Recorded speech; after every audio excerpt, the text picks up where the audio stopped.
So we're going to go over a hip routine I do daily that's out of the 90-90 position that I learned from John Quinn a few years back.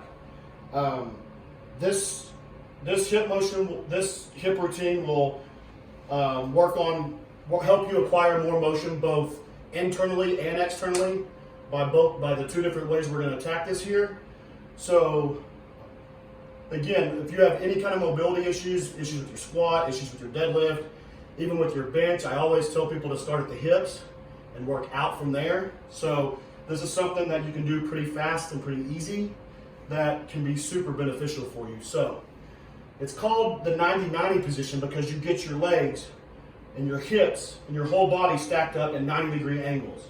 So the first thing you'll do is sit on the floor here, and you're going to try to stack against, and you can use anything, a bench in the gym, an ottoman, a couch, whatever you have access to, but you're going to try to stack evenly up against the side of whatever you're using with this leg, and your goal is to get your hips centered underneath your body, square on the floor, with your spine in line directly above your hips, while keeping both your legs in a 90-degree position. So again, I'll start here. I'll get my hips 90 degrees here. I'm at 90 degrees with this back leg. Now, you'll see I'm leaning into this couch, and that's because I don't have the ability to access some of these ranges right now.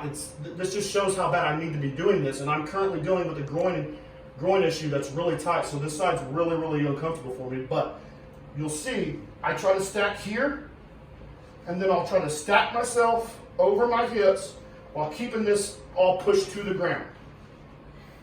Once I'm in position, I keep my shoulders and everything forward, and I'm going to hold this position for about 45 to 60 seconds.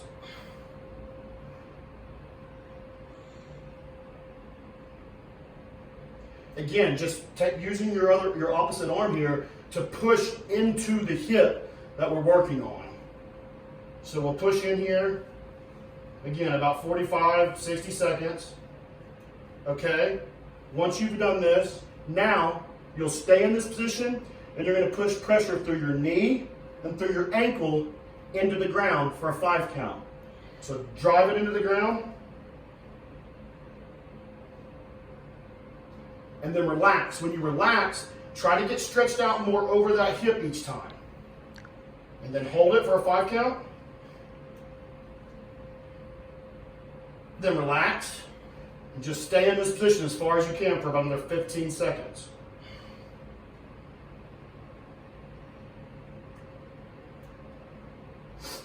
Okay, once you've done this, now we're going to work on stretching the glute and parafemoris on the other side. So again, I'm really tight, but what you're going to try to do is stay in this 90-degree position and just lay across this front leg without this leg coming in. So I have Joe back here, and he's going to help me, he's going to help push me down so I can get a little further. So we're going to lean into it.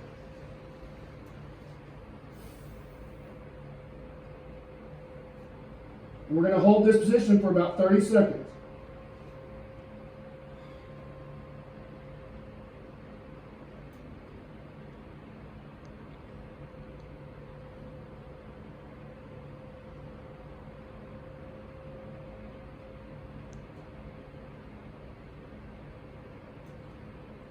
Relax. Then you're going to come up. Now, the last thing we're going to do, now that we stretched and worked on all this and built more active range of motion, now we're going to do one more step to help acquire this range that we just built access to. So now the last thing, you're going to take this heel, you're going to drive it into the ground, and you're going to try to rotate with your hip, your body around, only using this hip. So the heel's in the ground, lift the knee and take it outward. All the way around. To there. This is going to take you about 10 minutes a day, and I promise you'll notice massive improvements in your hips within the first 2 to 3 weeks doing this. And I'm telling you, over time, this will only get better. You'll be able to get deeper with your squats, reduce knee pain, and really, like I said, be able to use your hips more efficiently. Give this a shot.